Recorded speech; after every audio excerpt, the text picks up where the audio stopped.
민수기 15장에서 하나님은 가나안 땅에서 드릴 소제와 전제와 처음 익은 곡식을 드릴 것에 대해서 이스라엘 백성들에게 규례로 말씀하셨습니다.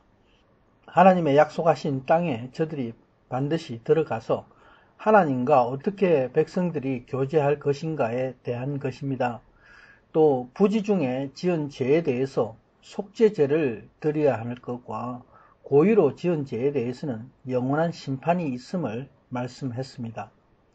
성경은 믿는 자에게 믿음을 세워주기 위한 말씀입니다.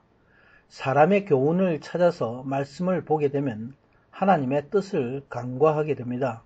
고의로 짓는 죄는 죄에 초점이 있는 것이 아니라 고의로 하나님의 명령을 거스리는 불신에 초점이 있습니다. 그러므로 고범죄는 예수 그리스도를 거부하는 죄를 예표하고 있습니다. 오늘 본문에서도 계속해서 안식일에 대한 규례와 옷에 단 술에 대한 계명의 말씀입니다. 규례와 율법은 이스라엘 백성에게 주신 하나님의 말씀으로 백성들이 하나님을 순종케 하고 하나님과 동행하는 믿음의 훈련을 하기 위한 것입니다. 출애굽기 20장 8절에서 10절 말씀에는 제7일은 하나님의 안식일이니 아무 일도 하지 말고 안식일을 지키라 말씀했습니다. 또 출애굽기 31장 14절에서 15절에는 안식일은 거룩한 날이니 더럽히거나 일을 하는 자는 죽이라 말씀하고 있습니다. 이스라엘 자손이 광야에 거할 때에 한 사람이 안식일에 나무하는 것이 발견되었습니다. 사람들이 모세와 아론 앞으로 그 사람을 끌어왔습니다.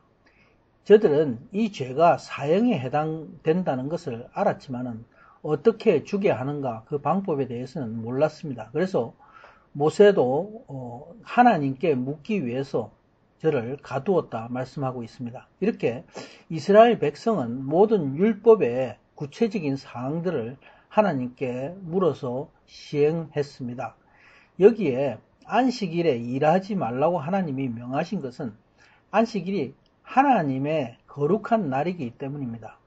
그러므로 백성은 안식일에 아무 일이나 마음을 쓰고 세상에 먹고 사는 일에 신경을 쓰지 말고 오직 하나님만을 상고하라. 이 날을 거룩하게 지내라는 것이 하나님의 뜻입니다. 예수님 안에 있으면 사람은 진정한 평강과 안식이 있습니다. 안식일을 지키라는 의미는 믿음으로 예수님 안에 들어가라는 것입니다. 믿음으로 하나님 나라에 들어가는 자에게는 이런 거룩한 안식을 누릴 수가 있습니다. 안식일을 지킨다는 것은 이러한 믿음의 삶을 규례로서 비춰주고 있습니다. 그러나 진정한 안식은 예수님이 이 땅에 다시 오실 때 영과 혼과 육의 완전한 안식이 그때에 이루어지게 됩니다. 하나님이 모세에게 그 사람을 반드시 죽이되 진 밖에서 돌로 그를 치라. 구체적으로 그 방법을 명하고 계십니다.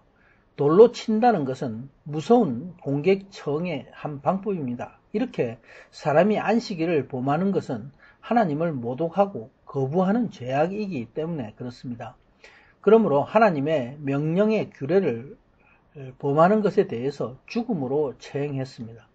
하나님은 모세에게 이렇게 처형하라 명하심으로 이스라엘 백성들이 두려움으로 하나님의 날을 경계하고 백성들이 하나님을 경외하는 법을 배우게 했습니다.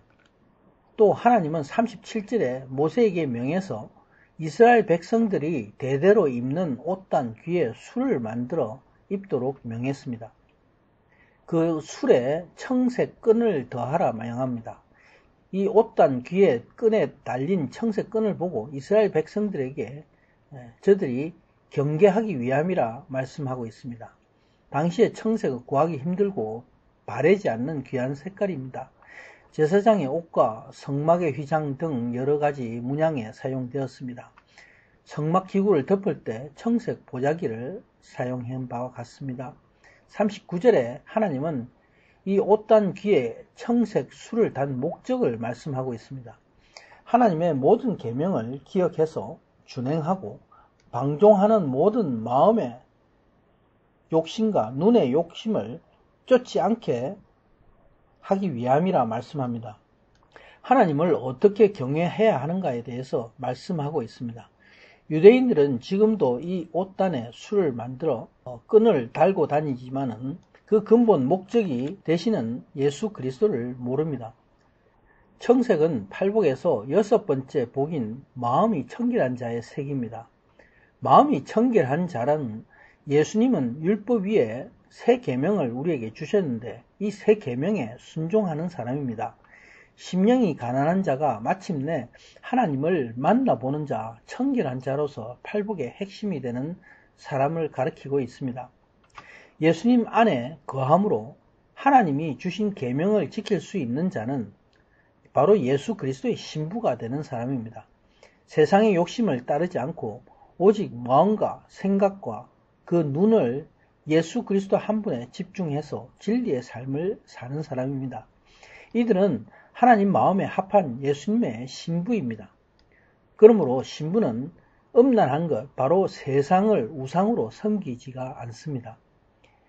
40절에 그리하면 너희가 나의 모든 계명을 기억하며 준행해서 너희의 하나님 앞에 거룩하리라 말씀하고 있습니다. 이 말씀의 의미는 앞으로 보내주실 예수 그리스도의 사역과 그 새 계명을 지킴을 통해서 너희가 온전해질 것을 말씀하고 계신 것입니다. 그날에 성령님으로 그 모든 율법의 계명을 완성하실 것을 그림자로 말씀하신 것입니다. 41절의 말씀은 하나님이 약속을 지키시며 구원하시는 하나님이심을 확증하고 있습니다. 나는 너희의 하나님이 되려고 이스라엘 너희들을 애굽에서 이끌어내셨으며 너희를 인도하시는 하나님이시다 말씀하고 계신 것입니다. 아멘.